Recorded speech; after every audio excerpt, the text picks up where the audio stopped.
मुलतमिस हूँ कि अल्लाह से करे दूर तो तालीम भी फितना, अल्लाह से करे दूर तो तालीम भी फितना, इमलाक भी औलाद भी जागीर भी फितना, ना हक के लिए उठे तो शमशीर भी फितना, शमशीर ही किया नारे तकबीर भी फितना। अस्सलामु अलैकुम व रहमतुल्लाहि व बरकातुह। अल्हम्दुलिल्लाह अल्हम्दुलिल्लाहि व कफा व सलामुन अला इबादिहि अल्लज़ीना इस्तफ़ा अम्मा बाद। फ़क़द क़ाल अन्नबिय्यु सल्लल्लाहु अलैहि वसल्लम मन तज़व्वज इम्रअतन लि'इज़्ज़िहा लम यज़िदिल्लाहु इल्ला ज़िल्ला व मन तज़व्वजहा लिमालिहा लम यज़िदिल्लाहु इल्ला फ़क़रा इला आखिरिही औ कमा क़ाल अलैहिस्सलातु वस्सलाम। सदरे मोहतरम और गिरामे क़द्र सामिईन किराम, आज के इस अंजुमन तहज़ीबुल कलाम में मेरा मौज़ूअ सुख़न जहेज़ और हमारा माशरा है, जिसने जिंदगी की बुनियादों को हिला कर रख दिया है, सैकड़ों हज़ारों घरों को तबाह व बर्बाद कर दिया है और कितने ही जज्बात को मसल कर रख दिया है।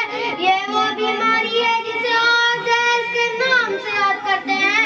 मैंने खुतबा के बाद एक हदीस शरीफ पढ़ी जिसमें हुज़ूर पुर-नूर नबी मोहम्मद सल्लल्लाहु अलैहि वसल्लम का ये पाक इरशाद है, जो शख्स इज्जत हासिल करने के लिए शादी करेगा तो रब्बे जुल जलाल उसको जिल्लत के सिवा कुछ ना देंगे, और जो शख्स माल के लालच में शादी करेगा उसको फक्र व फाका और तंगदस्ती के सिवा कुछ नसीब ना होगा।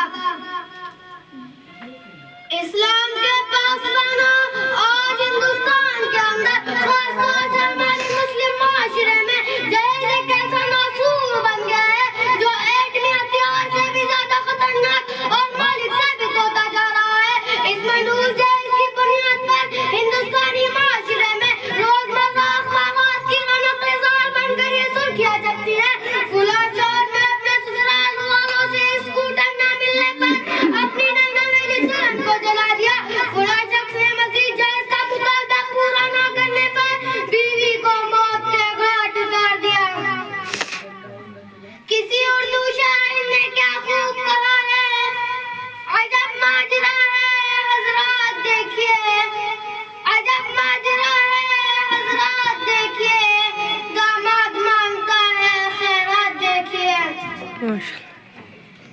प्यारे दोस्तों, अखबारात की ये सुर्खियां भी गैर खामोशी के बारे में नजर आती थी, मगर अफसोस सद-अफसोस रफ्ता-रफ्ता हमारी इस्लामी शरीयत के अंदर भी अब फैल चुकी है। आज अखबारात के अंदर जहेज़ के लिए भीड़ चढ़ने वाली कई फातिमा, कई रज़िया, कई शबनम, कई फरजाना इस्लामी शरीयत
आगे जाए, आगे जाए, जाती है जिंदगी का आगे जाए। समापन कर दसने लगता है।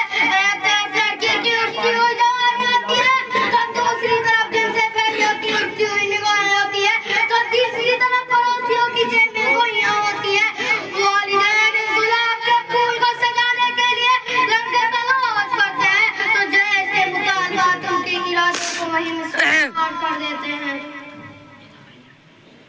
अरे जैसे ठेकेदारों कौन बोल कर सुन लो, जरा देखो सय्यदुल अंबिया सरदार मक्का अहमद मुस्तफा हजरत मोहम्मद सल्लल्लाहु अलैहि वसल्लम की प्यारी और लाडली बेटी हजरत फातिमा रज़ियल्लाहु अन्हा का अब्द मसनून किस अंदाज से होता है कि जिस पर जो चादर है इसमें 16 पाबंद लगे हुए हैं, और बिनते रसूल होने के बावजूद प्यादक बाशिर खुदा हैदर परवार रज़ियल्लाहु अन्हु के घर की जानिब रवाना हो रही है।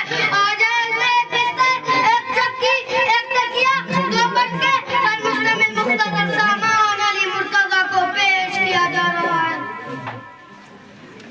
आज हम ये कहते हैं हमारा बेटा डॉक्टर है, हमारा बेटा इंजीनियर है, हमारा बेटा ग्रेजुएट है, हमारा बेटा पायलट है, हमारा बेटा टेलीफोन ऑपरेटर है, हमारा बेटा सऊदी अरब में रहता है, इसलिए हमें जहेज में जहाज चाहिए। अरे औलाद पैदा करके जहेज के तमन्ना करने वाला, और तुम्हारा बेटा डॉक्टर है तो हज़रत अली अमीरुल मोमिनीन थे, और तुम्हारा बेटा इंजीनियर है तो हज़रत अली मुजाहिद थे, और तुम्हारा बेटा इंजीनियर है तो हज़रत अली खलीफा रसूल थे, अगर तुम्हारा बेटा ग्रेजुएट है तो हज़रत अली खलीफा रसूल थे, जुनैद, और तुम्हारा बेटा पायलट है तो हज़रत अली असदुल्लाह थे, अगर तुम्हारा बेटा पैकर सियासत है तो हज़रत अली पैकर विलायत थे। हज़रात, आइए हम सब मिलकर इस बात को याद करें कि इस जहेज जैसी मलून नस्ल को मिटाकर दम लेंगे। ये संगीरा जो हाइल है रास्ते से हटाकर दम लेंगे, ये संगीरा जो हाइल है रास्ते से हटाकर दम लेंगे। हम फूल भी है, तलवार भी है, बातिल को मिटाकर दम लेंगे। वमा अलैना इल्लल बलाग। माशाल्लाह, माशाल्लाह।